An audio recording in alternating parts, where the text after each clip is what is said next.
بسم اللہ الرحمن الرحیم۔ شروع اللہ کے نام سے جو سب پر مہربان ہے، بہت مہربان ہے۔ حام میم۔ یہ کلام اس ذات کی طرف سے نازل کیا جا رہا ہے جو سب پر مہربان ہے، بہت مہربان ہے۔ عربی قرآن کی شکل میں یہ وہ کتاب ہے جس کی آیتیں علم حاصل کرنے والوں کے لیے تفصیل سے بیان کی گئی ہیں۔ یہ قرآن خوشخبری دینے والا بھی ہے اور خبردار کرنے والا بھی۔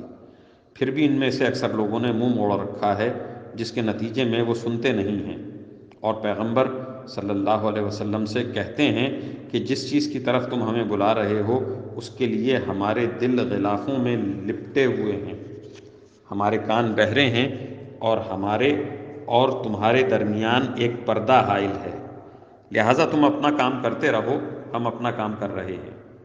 اے پیغمبر صلی اللہ علیہ وسلم، کہہ دو کہ میں تو تم ہی جیسا ایک انسان ہوں، البتہ مجھ پر وحی نازل ہوتی ہے کہ تمہارا خدا بس ایک ہی خدا ہے، لہٰذا تم اپنا رخ سیدھا اسی کی طرف رکھو اور اسی سے مغفرت مانگو۔ اور بڑی تباہی ہے ان مشرکوں کے لیے جو زکوٰۃ ادا نہیں کرتے، اور ان کا حال یہ ہے کہ آخرت کا وہ بالکل ہی منکر ہیں۔ البتہ جو لوگ ایمان لے آئے ہیں اور انہوں نے نیک عمل کیے ہیں، ان کے لیے بے شک ایسا اجر ہے جس کا سلسلہ کبھی ٹوٹنے والا نہیں ہے۔ کہہ دو کہ کیا تم واقعی اس ذات کے ساتھ کفر کا معاملہ کرتے ہو جس نے زمین کو 2 دن میں پیدا کیا اور اس کے ساتھ دوسروں کو شریک ٹھہراتے ہو؟ وہ ذات تو سارے جہانوں کی پرورش کرنے والی ہے، اور اس نے زمین میں جمے ہوئے پہاڑ پیدا کیے جو اس کے اوپر ابھرے ہوئے ہیں، اور اس میں برکت ڈال دی ہے، اور اس میں توازن کے ساتھ اس کی غذائیں پیدا کی، سب کچھ 4 دن میں، تمام سوال کرنے والوں کے لیے برابر۔ پھر وہ آسمان کی طرف متوجہ ہوا جبکہ وہ اس وقت دھوئیں کی شکل میں تھا، اور اس سے اور زمین سے کہا چلے آؤ، چاہے خوشی سے یا زبردستی۔ دونوں نے کہا ہم خوشی خوشی آتے ہیں۔ چنانچہ اس نے 2 دن میں اپنے فیصلے کے تحت ان کے 7 آسمان بنا دیے اور ہر آسمان میں اس کے مناسب حکم بھیج دیا، اور ہم نے اس قریب والے آسمان کو چراغوں سے سجایا اور اسے خوب محفوظ کر دیا۔ یہ اس ذات کی نپی تلی منصوبہ بندی ہے جس کا اقتدار بھی کامل ہے، جس کا علم بھی مکمل۔ پھر بھی اگر یہ لوگ منہ موڑیں تو کہہ دو کہ میں نے تمہیں اس کڑکے سے خبردار کر دیا جیسا کڑکا عاد اور سمود پر نازل ہوا تھا۔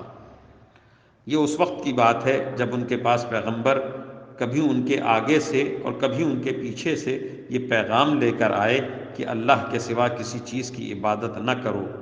انہوں نے کہا کہ اگر ہمارا پروردگار چاہتا تو فرشتے بھیجتا، لہٰذا جس بات کے ساتھ تمہیں بھیجا گیا ہم اس کو ماننے سے انکار کرتے ہیں۔ پھر عاد کا قصہ تو یہ ہوا کہ انہوں نے زمین میں ناحق تکبر کا رویہ اختیار کیا اور کہا کہ کون ہے جو طاقت میں ہم سے زیادہ ہو۔ بھلا کیا ان کو یہ نہیں سوجھا کہ جس اللہ نے ان کو پیدا کیا وہ طاقت میں ان سے کہیں زیادہ ہے، اور وہ ہماری آیتوں کا انکار کرتے رہے؟ چنانچہ ہم نے کچھ منحوس دنوں میں ان پر آندھی کی شکل میں ہوا بھیجی تاکہ انہیں دنیاوی زندگی میں رسوائی کے عذاب کا مزہ چکھائیں، اور آخرت کا عذاب اس سے بھی زیادہ رسوا کرنے والا ہے، اور ان کو کوئی مدد میسر نہیں آئے گی۔ رہے سمود تو ہم نے انہیں سیدھا راستہ دکھایا تھا، لیکن انہوں نے سیدھا راستہ اختیار کرنے کے مقابلے میں اندھا رہنے کو زیادہ پسند کیا۔ چنانچہ انہوں نے جو کمائی کر رکھی تھی اس کی وجہ سے ان کو ایسے عذاب کے کڑکے نے آ پکڑا جو سراپا ذلت تھا۔ اور جو لوگ ایمان لے آئے تھے اور تقوی اختیار کیے ہوئے تھے ان کو ہم نے نجات دے دی۔ اور اس دن کا دھیان رکھو جب اللہ کے دشمنوں کو جمع کر کے آگ کی طرف لے جایا جائے گا، چنانچہ انہیں ٹولیوں میں بانٹ دیا جائے گا، یہاں تک کہ جب وہ اس آگ کے پاس پہنچ جائیں گے تو ان کے کان، ان کی آنکھیں اور ان کی کھالیں ان کے خلاف گواہی دیں گی کہ وہ کیا کچھ کرتے رہے ہیں۔ وہ اپنی کھالوں سے کہیں گے کہ تم نے ہمارے خلاف کیوں گواہی دی؟ وہ کہیں گے کہ ہمیں اسی ذات نے بولنے کی طاقت دے دی ہے جس نے ہر چیز کو گویائی عطا فرمائی، اور وہی ہے جس نے تمہیں پہلی بار پیدا کیا تھا اور اسی کی طرف تمہیں واپس لے جایا جا رہا ہے۔ اور تم گناہ کرتے وقت اس بات سے تو چھپ ہی نہیں سکتے تھے کہ تمہارے کان، تمہاری آنکھیں اور تمہاری کھالیں تمہارے خلاف گواہی دیں۔ لیکن تمہارا گمان یہ تھا کہ اللہ کو تمہارے بہت سے اعمال کا علم نہیں ہے۔ اپنے پروردگار کے بارے میں تمہارا یہی گمان تھا جس نے تمہیں برباد کیا، اور اسی کے نتیجے میں تم ان لوگوں میں شامل ہو گئے جو سراسر خسارے میں ہیں۔ اب ان لوگوں کا حال یہ ہے کہ اگر یہ صبر کریں تب بھی آگ ہی ان کا ٹھکانہ ہے، اور اگر یہ معذرت چاہیں تو یہ ان لوگوں میں سے نہیں ہیں جن کی معذرت قبول کی جاتی ہے۔ اور ہم نے دنیا میں ان پر کچھ ساتھی مسلط کر دیے تھے جنہوں نے ان کے آگے پیچھے کے سارے کاموں کو خوشنما بنا دیا تھا۔ چنانچہ جو دوسرے جنات اور انسان ان سے پہلے گزر چکے ہیں ان کے ساتھ مل کر عذاب کی بات ان پر بھی سچی ہوئی۔ یقیناً وہ سب خسارہ اٹھانے والوں میں سے ہیں۔ اور یہ کافر ایک دوسرے سے کہتے ہیں کہ اس قرآن کو سنو ہی نہیں اور اس کے بیچ میں غل مچا دیا کرو تاکہ تم ہی غالب رہو۔ اس لیے ہم ان کافروں کو سخت عذاب کا مزہ چکھائیں گے، اور یہ دنیا میں جو بدترین کام کیا کرتے تھے اس کا پورا پورا بدلہ دیں گے۔ یہی ہے سزا اللہ کے دشمنوں کی جو آگ کی صورت میں ہوگی، اسی میں ان کا دائمی ٹھکانہ ہوگا، جو اس بات کا بدلہ ہوگا کہ وہ ہماری آیتوں کا انکار کیا کرتے تھے۔ اور یہ کافر لوگ کہیں گے کہ اے ہمارے پروردگار، ہمیں ان جنات اور انسانوں دونوں کی صورت دکھائیے جنہوں نے ہمیں گمراہ کیا تھا، تاکہ ہم انہیں اپنے پاؤں تلے ایسا رون دیں کہ وہ خوب ذلیل ہوں۔ دوسری طرف جن لوگوں نے کہا ہے کہ ہمارا رب اللہ ہے، اور پھر وہ اس پر ثابت قدم رہے، تو ان پر بے شک فرشتے یہ کہتے ہوئے اتریں گے کہ نہ کوئی خوف دل میں لاؤ، نہ کسی بات کا غم کرو، اور اس جنت سے خوش ہو جاؤ جس کا تم سے وعدہ کیا جاتا تھا۔ ہم دنیا والی زندگی میں بھی تمہارے ساتھی تھے اور آخرت میں بھی رہیں گے، اور اس جنت میں ہر وہ چیز تمہارے لیے ہے جس کو تمہارا دل چاہے، اور اس میں ہر وہ چیز تمہارے ہی لیے ہے جو تم منگوانا چاہو۔ یہ سب کچھ اس ذات کی طرف سے پہلی پہلی میزبانی ہے جس کی بخشش بھی بہت ہے، جس کی رحمت بھی کامل۔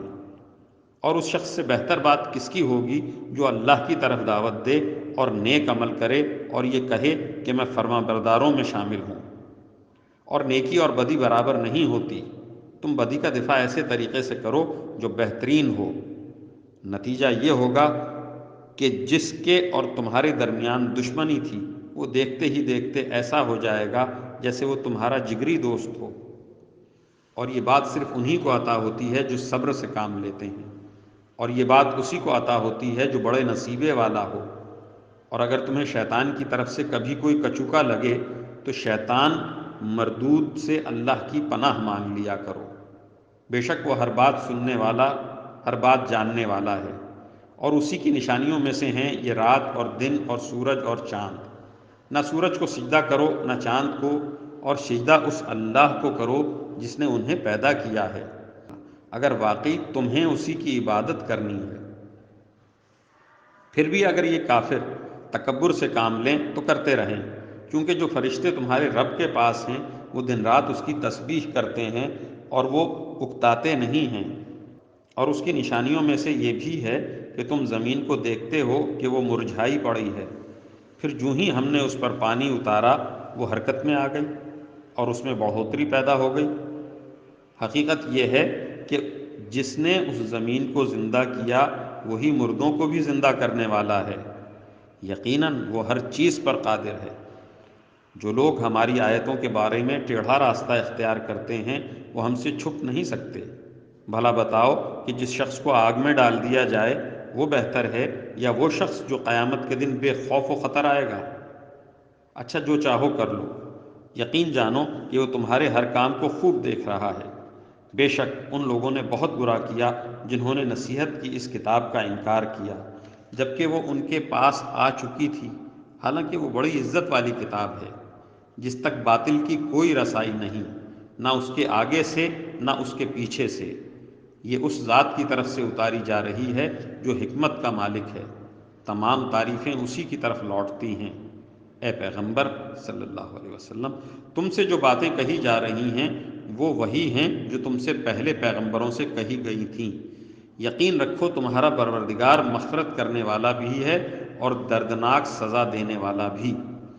اور اگر ہم اس قرآن کو عجمی قرآن بناتے تو یہ لوگ کہتے کہ اس کی آیتیں کھول کھول کر کیوں نہیں بیان کی گئیں؟ یہ کیا بات ہے کہ قرآن نجمی ہے؟